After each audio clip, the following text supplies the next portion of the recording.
What's going on, everyone? This is Steve Larsen, and you're listening to Sales Funnel Radio. Oh, yeah.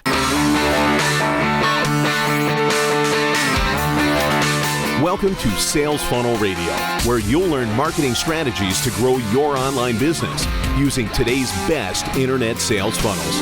And now, here's your host, Steve Larsen.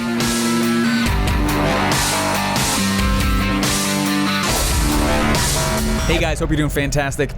Hope you're having a great week, great day, wherever you are. Thanks so much for tuning in. I really appreciate it. This podcast, I believe, just passed 70,000 downloads. 70,000 downloads. That's crazy. Never in my life, when I first started this only a year ago, did I think I'd have that many downloads. That's amazing. Anyway, thanks so much for being a listener. Thanks so much for being a subscriber and tuning on into this 70,000 downloads, though. That's awesome, guys, and I really appreciate it. Appreciate the support, and hopefully you are getting some nuggets and things you can use inside of your sales funnels, both online and offline, to increase your revenue. There's these sayings that I continue to put out in my head. These sayings that repeat in my head over and over again, and one of them that I say in my head all the time is like, I believe, one of my isms is that I believe very much that one of the purposes of entrepreneurship, one of the purposes of business in general is to pump as much value into the marketplace as you possibly can. Now, I realize a lot of people will disagree with me on that. I'm not saying that it's not to make money. It is. It is to turn dollars. Sales keeps the economy going. Like, make money, charge money. You know what I mean? Like, don't be afraid to sell. But you do that by pumping value into the marketplace. So anyways, I just hope that my little ism there, like pump value into the market, like that's my thing. And hopefully this podcast has been helpful in some aspect to you in some way. And I would love, if you wouldn't mind, I got on iTunes a little bit ago, and there's several reviews on there. Those are awesome. Those are fun to read. If you wouldn't mind, I would love to have a review in iTunes of this podcast. That would be really fun. So anyway, don't feel pressure, but man, I would love that. It'd mean a lot. So hey, I'm really pumped. I love speaking on stage. I was on stage a lot growing up. I actually sang in a band. I played drums for 4 years, the full kit. I played piano for about 6 years. I sang, whether it was in choirs or in musicals or something like that. A lot of you guys probably don't know that about me, that I sang a lot ever since 4th grade, and I was had the lead in several things growing up, and anyway, really enjoyed it. I have the privilege of getting on stage yet again several more times. I'm excited. I just got asked to go speak at James Smiley's B2B event. I'm very excited about. If you guys don't remember him, he was on an episode probably about 10 episodes ago, and he was talking about his B2B funnels. And from that one podcast, I don't know how much it was he made, but it was a lot, which is very exciting. I had no idea. And from that one episode, all this stuff has stemmed out, and I just really appreciate him as a friend and buddy. And he ended up asking me to go over and speak at his event here in Dallas next month. So I'm really pumped to go do that. And then I'll be speaking another one in January, called it's called Authority Maker, and just that'll be exciting as well. So that one's in Vegas. So anyways, I'm pumped, and there's actually several more already lined up next year. I love talking, love speaking from stage. Luckily, the feedback has been that not bad to listen to either, which is kind of nice. But hey, I have been revisiting my value ladder, and it was a few days ago. I sat down, at my whiteboards here. I stood and I was jamming to music. I was in state. I was in flow, and I was really excited. And I realized that I have 2 value ladders, and if Russell saw that, he would slap me, because it means I have 2 different businesses. Anyway, I sat down and I started mapping through my value ladders, and I was putting the first thing in there, right? Sales Funnel Radio, and the next thing on there, and and the next thing on there, and the next thing on there, and then there's all these other things. I started putting them on, and I was like, those don't fit in that business. Like, what on earth? What? And I went and I And I was like, wait, those all create their own value ladder in a different value ladder. It's their own business. For those of you guys who don't know what a value ladder is, all we do is we start with cheap and or free things up front. And they give a lot of value to the customer or the person who's visiting. And then all we do is, as a business, we try to age and ascend customers. So as we give away that first thing and we try and solve legitimate problems for the person, that lets us create a relationship with them. Well, that means that I can now start charging money, and the more value I'm bringing to that person, the more money I can start to charge them. So there's multiple steps in that value ladder. And the farther up the value ladder that you move, you get into areas like done-for-you products, implementation and coaching products. The products that are more high-tier, high-ticket, more time-intensive for the entrepreneur's personal time. So you charge more for things like that. And usually when someone does not feel like they can. Usually when someone doesn't feel like they can charge enough money, it's usually because they're actually not pumping enough value in there, or the person hasn't felt enough value come from the entrepreneur yet. And so there's this weird, awkward feeling that comes from it. So it doesn't necessarily matter where someone comes into your value, what level they come into your value ladder with, but it's important to be purposeful about it. So think through, what's your value ladder? And I encourage you after this episode to go write that down. What are the free things? What are the free pieces of bait? What are the free things that people should be paying for that you've got out there, right? Kind of your lead gen things, right? Things that help identify hyper buyers and things like that, right? Usually there's a whole funnel dedicated to just that front end product. Okay, now what's the next thing? Is it a $47 thing, $297 thing, $497 thing, $1,000, $2,000, $25? You know what I mean? There's usually the standard kind of price points throughout. That could be a whole episode. But anyway, think about what your actual value ladder is and be purposeful about it. And don't get dissuaded from it. I don't know about you guys, but I repeatedly suffer from shiny object syndrome, or at least I did for a long time. There's so many cool things out there that I could be doing, that you could be doing, that ClickFunnels and Russell could be doing. I mean, opportunities. It's funny. I was actually talking to Russell about this the other day, and I was saying, dude, how funny is it that when you're in college, the mentality of every person in college, stereotypically, is oh my gosh, I just hope that I get a good job. Please just give me a good job. I have to have a good job. If hopefully there's at least one person out there that can give me the opportunity to have a good job, and I'll just work till I die there. And I was like, dude, how funny is it that that's the mentality in college? Yet for an entrepreneur, it's the exact opposite. It's like, what one opportunity should I choose? There's too much crap going on. There's too many things that I could go do. And we were just laughing about how funny that is. And if you're not feeling that yet in your life, my guess is that you've not been pumping enough value. You've not been solving enough legitimate problems out there for people. Solve legitimate problems, and you'll be pumping value out there. Opportunities will come knocking at your door like more than you can handle. And just trust me on that. Go test me on that. Tell me how it goes. I dare you to go give something away for free that you should have charged for, if you have nothing for free to actually give away, and watch what happens. I was listening to Dana Derricks on stage the other day. It was awesome. And he was like, hey, yeah, this book of mine, is selling it for a lot of money. And he's like, I realized it was in a separate value ladder. And so all I did, I just took this book that was a lot of money. I just made it for one of my free things in the front, and it brought in all these extra customers. And now it's reinforcing my one value ladder. And I was like, hey, that's really cool. It's sweet. It's a cool approach to it. He's like, yeah, now I just have tons of cool front ends, lots of cool front ends, but it still supports the core value ladder, the core business. I'm not chasing new shiny objects all over the place anymore. And I was like, that's interesting. That's cool.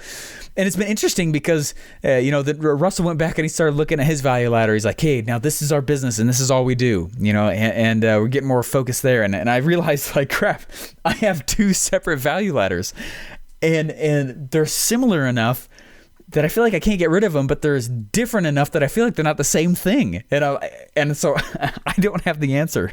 It's kind of been the thing that I've been going through right now, is trying to figure out how to split the two. And I don't really know yet where that split is. and I've committed to both. And I'm not telling you what the other one is yet. I will at some point here shortly, so you guys can go check it out because it's killing it. The first funnel, the first page, has got a 68% opt-in rate. There's been like 400 people that have hit the page. 68%. It's ridiculous. Tons of other anyway, so I'm testing it right now. I'm making it all awesome. It's this little side fun thing I've been doing on my own, and it's killing it. And I'm so excited. Anyway, I'm gonna go turn ads onto it here shortly. And it's not to hot traffic. It's not to. This is warm traffic with still 68% opt-in rate. I'm like, what the heck? So exciting. Anyway. But my encouragement to you though is to not have too many value ladders, and in fact, just have one. Okay, so what's the core of your business? Okay, typically the core of the business, this is what we teach in Secrets Masterclass from the 2 Comma Club coaching. What I teach is that really the middle of the value ladder, mid-tier, right? Somewhere around $1,000. Could be more, $2,000, $2,500, $5,000. Could be a little bit less, maybe down to like $500. Usually not a whole lot less than that. Usually, there's exceptions. But the core of your business, what is it? I hope that you have one. Okay, that something that is kind of mid-tier right there. Why? Because it doesn't take a lot of mid-tier value ladder leveled products to change your business. It doesn't, because they're higher ticket. You don't have to sell as many of them to help your wallet. How many smaller, free plus shipping $7 books do you have to sell to actually make a dent in your wallet and actually see? I mean, a lot, right? A ton. So they're great for front ends, but that's why we don't want to try and make money off of them. They're just to bring people in. We'll make money on that middle value ladder area, and then we'll double our business with a high ticket thing in the back.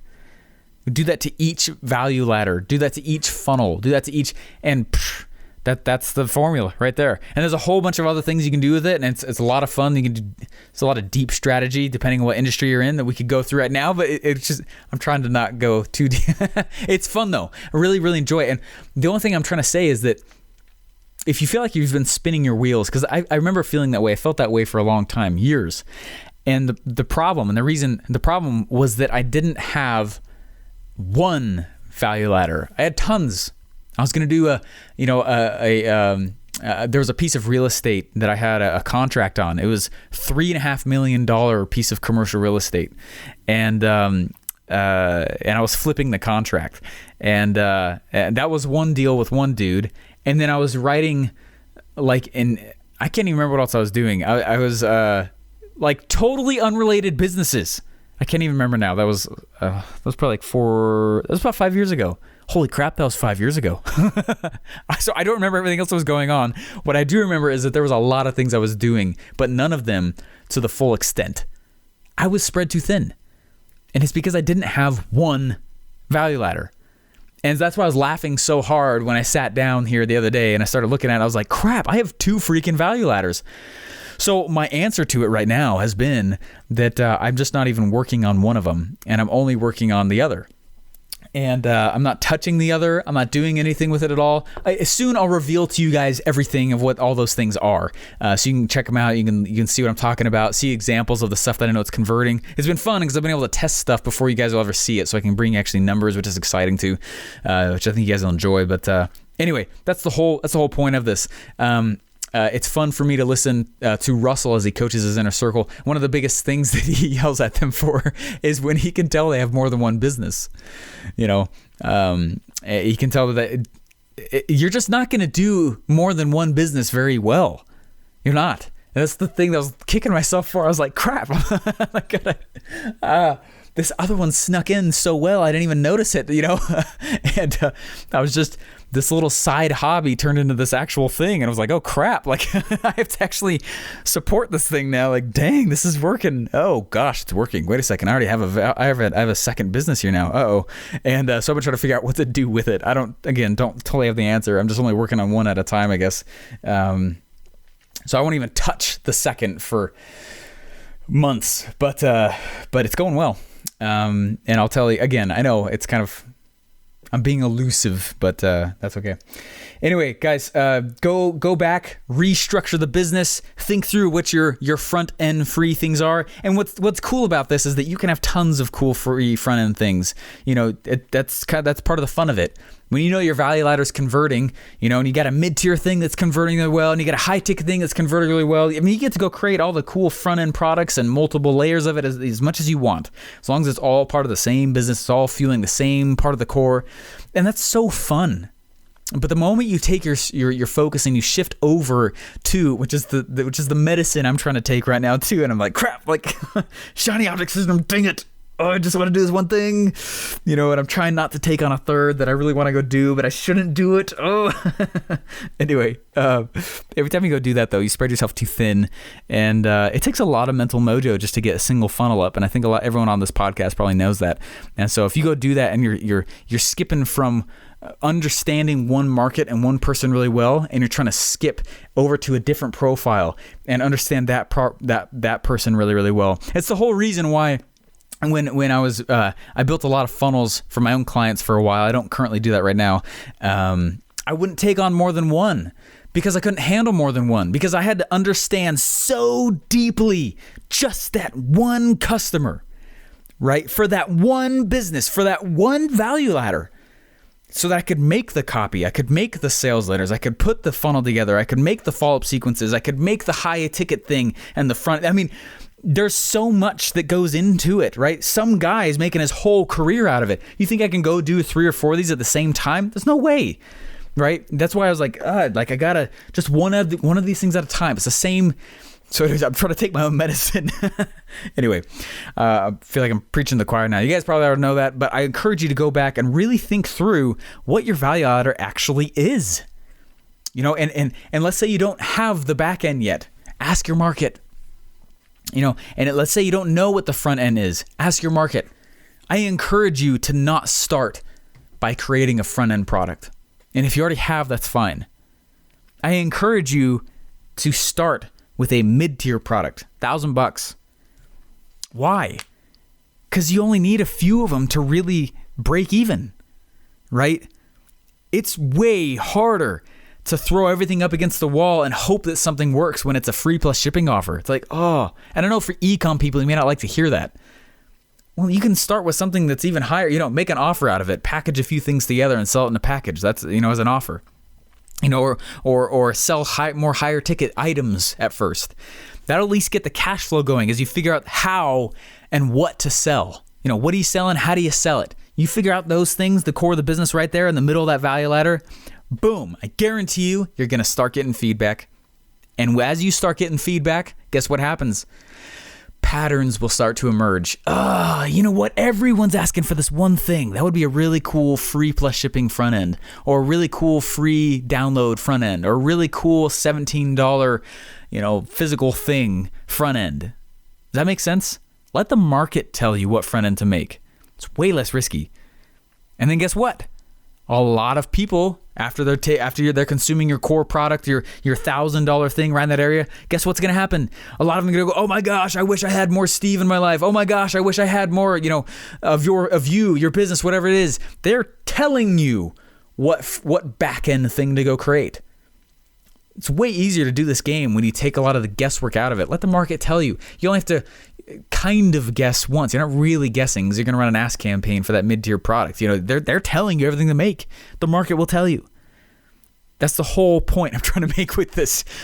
Have one value ladder, let the market tell you what those front and back end products are, and create a new niche based off of the core product, that mid-tier product. Anyway, I chatted a lot with this and it did get a little bit techie, but I hope that helped. I hope that it simplifies a lot in your head. For years, my head was spinning. I could do this. I could do this. I could do this. I could do this. No. Okay. Cut away everything else. Cut away. And don't worry about those things.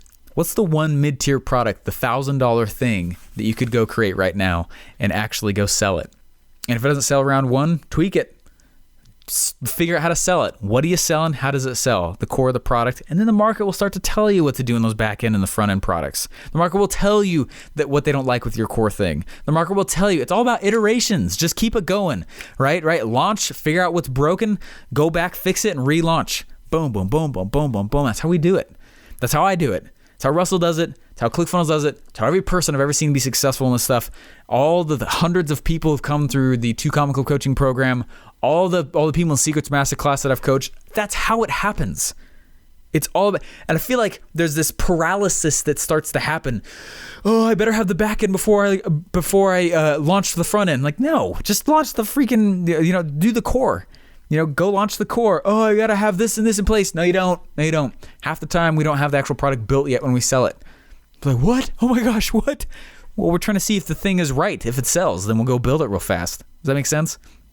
Anyway, take the pressure off. Go figure out the one funnel. It'll simplify everything in your head. Go figure out the one value ladder. It'll simplify everything in your head, and have fun with the thing. Gosh, so much fun. If I'm not having fun with it, I usually suck at it. So, anyways, guys, thanks so much. Hope this has been helpful. Thanks for tuning into this episode.